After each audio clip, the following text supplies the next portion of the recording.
Welcome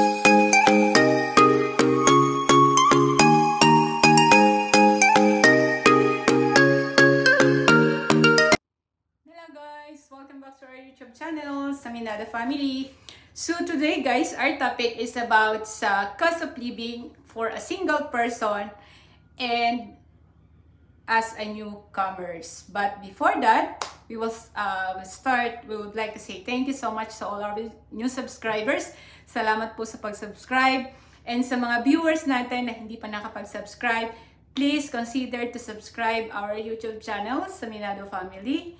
And of course, if you like this topic for today, please don't forget to click like button.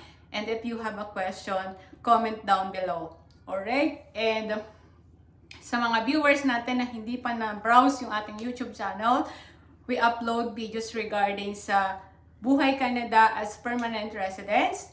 And of course, kung paano kami nakarating dito at ano yung mga tips na pwede naming ma-share sa inyo bilang isang aplikante at nangangarap din na makapunta dito sa bansa ng Canada. Alright? So, itong topic natin for today ay isa sa mga request ng ating isa sa mga subscriber na may date na yung pagpunta dito sa Canada. And nagdadalawang isip siya at gusto niya magkaroon ng idea na bilang isang newcomers and magtatrabaho sa isang food and restaurant services as a food counter attendant, enough ba o kakasya ba yung sa mga gastusin or mga bills yung kanyang sasahurin bilang isang minimum wage earner. Alright? So, yan ang topic natin for today, and ang ating kasagutan ay base sa mga kasamahan natin dito sa trabaho na single at paano sila nag-start at tama ba ang desisyon nila na pumunta dito sa Canada? Makakaipon ba sila or sasapat ba sa mga personal na gastusin dito sa Canada? Alright? So, to answer the question of our subscriber, isa sa mga bagay na malaking portion actually sa cost of living bilang isang newcomers dito sa Canada ay accommodation. So with regard to accommodation, yung accommodation dito is depende sa usapan nyo ng company or ng employer.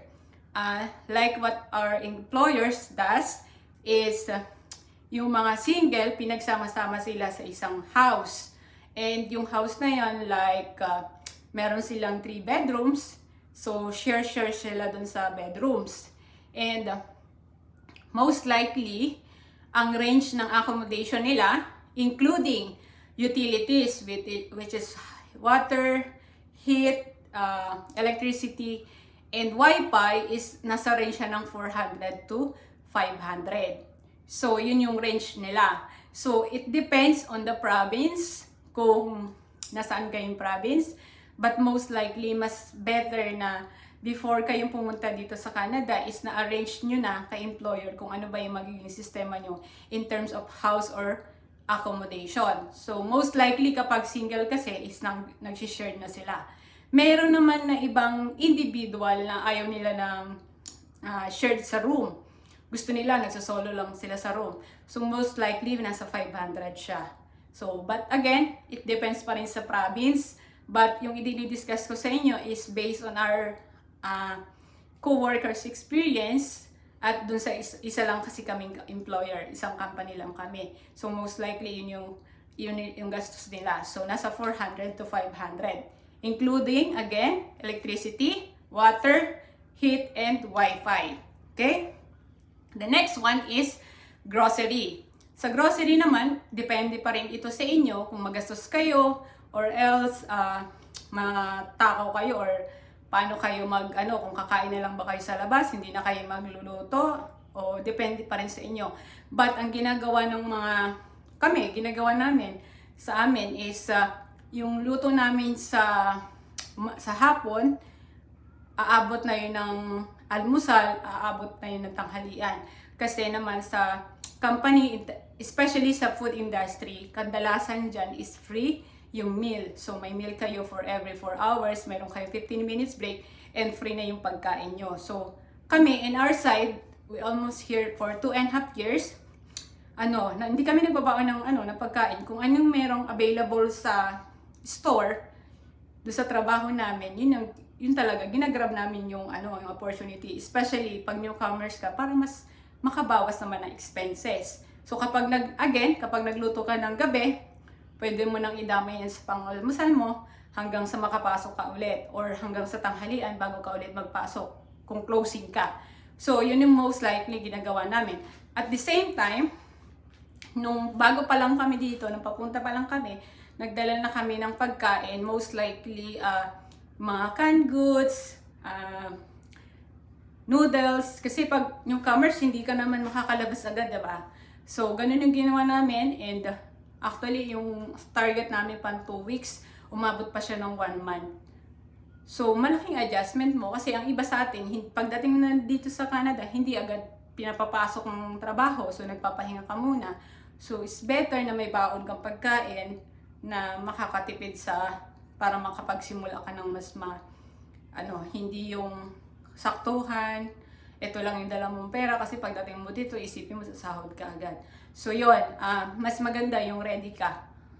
Kahit, especially kapag nag-iisa ka, napakadali mo lang siyang i-handle, kasi ikaw lang, diba?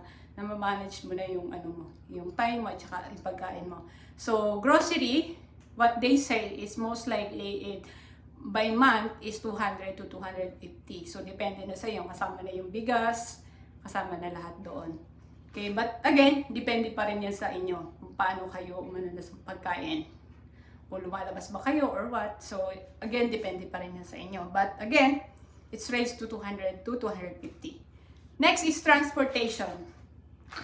Isa sa mga bagay na dapat natatanong nyo during your orientation or yung pagpaalis na kayo, kasi ang next step niyan is mayroon na kayong conversation with your employer. Tatanong nyo in terms of transportation, yung accommodation, saan ba siya nakalocate, pwede ba siyang lakarin, 15 minutes walk ba siya, 30 minutes walk, 20 minutes walk. So dapat meron na kayong idea, natanong nyo na, naka-coordinate nyo na sa employer. Kasi for us, isa sa mga kinonsider namin yung transportation. Kasi as a newcomers, karamihan dito naglalakad. So, if yung accommodation nyo is like 45 minutes to 1 hour dun sa trabaho nyo, hindi na siya healthy sa paglalakad, lalo na pag winter season. So, mahirap na adjustment siya. In case nung isa sa mga kasamahan namin na napunta siya sa mas malayo, meron siyang allowance na binigay si employer for taxi allowance. It's like $5 a day. So, 50-50 sila ni employer. But ang ginagawa niya, bumili na lang siya ng bicycle during the season na pwede siyang magbike. Tapos, nilalakad na lang niya kapag winter. Nag-a-adjust na lang siya ng time. So, may agreement sila ni employer na 50-50 kami doon sa expenses ko sa transportation. So, again, dapat nakikipag-coordinate kayo sa employer nyo kung ano yung mas better. Kasi 45 to 1 hour, hindi na siya healthy paglalakad. Kasi mahirap siya, especially pag winter season. So, in our case, it's like 5 minutes walk lang kami sa trabaho namin. So, again, yun. Hanggat maaari, coordinate communication kayo sa employer before kayo mag-start ng trabaho, especially during orientation. Okay? For the next is phone. So, kung meron kayong phone sa Pilipinas, as a newcomers, advisable namin or suggestion namin is para SIM card na lang muna yung bibili nyo dito with data plan. So, yon yung gamitin nyo. If gusto naman nyo ng cellphone with data plan, so may mga promo naman dyan na pwede nyo makuha. So, it ranges as, depende sa unit ng phone, but kung data lang, in our case, yung data namin is $40 a month. So, unlimited call na siya, tapos unlimited text, tapos mayroon na siyang gigabytes. Sa outside mo naman gagamitin lang yung data. Kasi pag nandito ka naman sa bahay, again, di ba, kasama nga sa, kadalasan, pag single ka, is kasama na yun sa accommodation, bills, yung internet. So, malaking bagay siya. Kasi in our case, na family kami, ang pinabayaran namin sa internet is 118. 80 to 120 per month. So, yun nga, pag single ka, kasama na siya sa accommodation. So, kung hindi ka kukuha ng data, sa bahay ka na lang magwa-wifi. But, dito sa Canada, it's very important na may load yung cellphone mo or SIM card mo kasi in case na may mga concern ang government sa'yo or else may mga dapat kang asikasuhin is kailangan yung cellphone mo is may load para makareceive ng call. Kasi kung walang load, hindi nila useless din yung cellphone number mo dito. So, yun.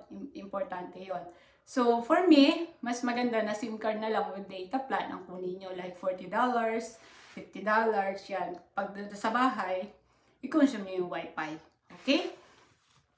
So, etong diniscuss ko sa inyo is basic, lang yan, cost of living ng single person or ng isang individual lang. Kasi, iba yung family at iba yung individual. So, mas madaling i-manage yung single person lang. Okay? So, magkano ba ang minimum wage earner? Example here in Newfoundland, sa NL, ang minimum wage dito is $15. So, if you have 80 hours as a full-time, 40 hours per week, so bi-weekly yung sahod namin dito. And kadalasan sa mga food industry yan, bi-weekly siya. So, as a full-time, ang requirements na hours mo is 32 hours to 40 hours in a week. So, if you have 40 hours times 2, bi-weekly, you have 80 hours. So, 80 hours times $15 is equal to 1,200. So, yung 1,200, yan yung bi-weekly mo. So, most likely, may mga salary deduction pa dyan.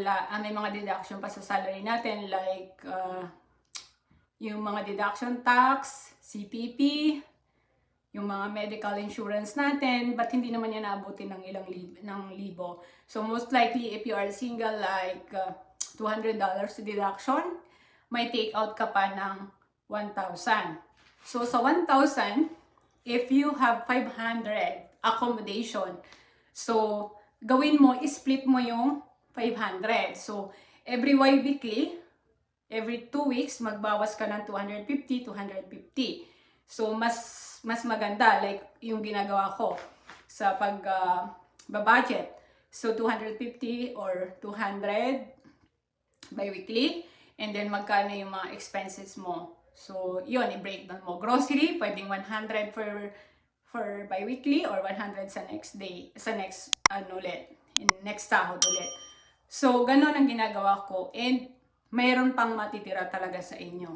So, as a newcomers, advisable na hanggat maaari is ma-manage muna natin para magkaroon tayo ng smooth yung transition natin.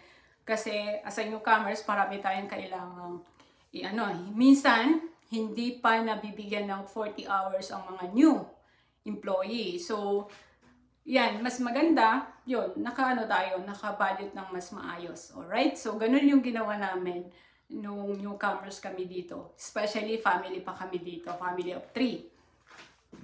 So, yun yung mga bagay. And of course, sa sasakyan, wag muna kayong kukuha ng sasakyan, guys. Kasi kung walking distance lang naman yung trabaho nyo, wag muna kayong kumuha ng sasakyan. Mag-ipon muna kayo para nang sa ganon is, hindi dadagdag sa mga bills nyo agad yung sasakyan. Kasi mayroon namang mga bus dito, kung gusto mong gumala, mas mura siya. Like dito sa NL, $5 in one ride. So, yun, $10 makakapagala ka na. So, yun, depende pa rin sa ating mga diskarte. So, it's a big help na nagko-compute tayo bago tayo mapunta dun sa sitwasyon na yun. Mas maganda na budget natin para hindi yung nagsisimula pa lang tayo is puro utang na agad. So, 'di ba? Practical karamihan sa atin pag bago dito sa Canada is ang iniisip natin, magpadala ng mas malaki sa Pilipinas kasi may babayaran pa kayong mga utang. So, yun, advice namin, kung baguhan ka, as a newcomers, nag-iisa ka, kapag hindi ka pa permanent residence or hindi ka landed as permanent residence, hindi ka muna pwedeng mag-double job. Pero kung permanent residence ka naman, pwede kang mag-double job. So, yun, pwede mo siyang gawin para makadagdag sa mga pambayad mo ng bills and of course, sa makapagpadala ka ng malaki sa Pilipinas. So, yun ang masishare ko sa inyo. Ang pinakamalaking portion dyan is accommodation, grocery, tsaka yung sa phone data or phone plan kung gusto nyo. So, mga bills ng utilities, most likely, kadalasan, kasama na yan sa accommodation bills. So, but again, i-clear nyo or i-double check nyo sa contract nyo, but yun yung hanapin nyo na accommodation. Okay? So, yun lang guys, ang masishare ko sa inyo. And yung minimum wage earner or yung $15 nyo na pag-start as a food counter attendant, again, enough or sapat po at makakaipon pa kayo, makakapagpadala pa kayo sa Pilipinas. So, tiwala lang and of course, isipin lagi natin yung goals. Wala namang madali sa simula, but again, kung naplano natin na mas maaga at nakapag-budget tayo at may mga goal tayo sa buhay, malalampasan natin yan at magiging smooth ang transition natin from newcomers to settle here in Canada as immigrants. Alright, so that's all for today's and I hope you learned something about this topic for today. And sa mga viewers natin na hindi pa nakapag-subscribe, please consider to subscribe sa Minado Family. Hit mo na rin ang notification bell para updated ka sa mga incoming at paparating nating vlogs. That's all for today's. God bless everyone. Bye for now.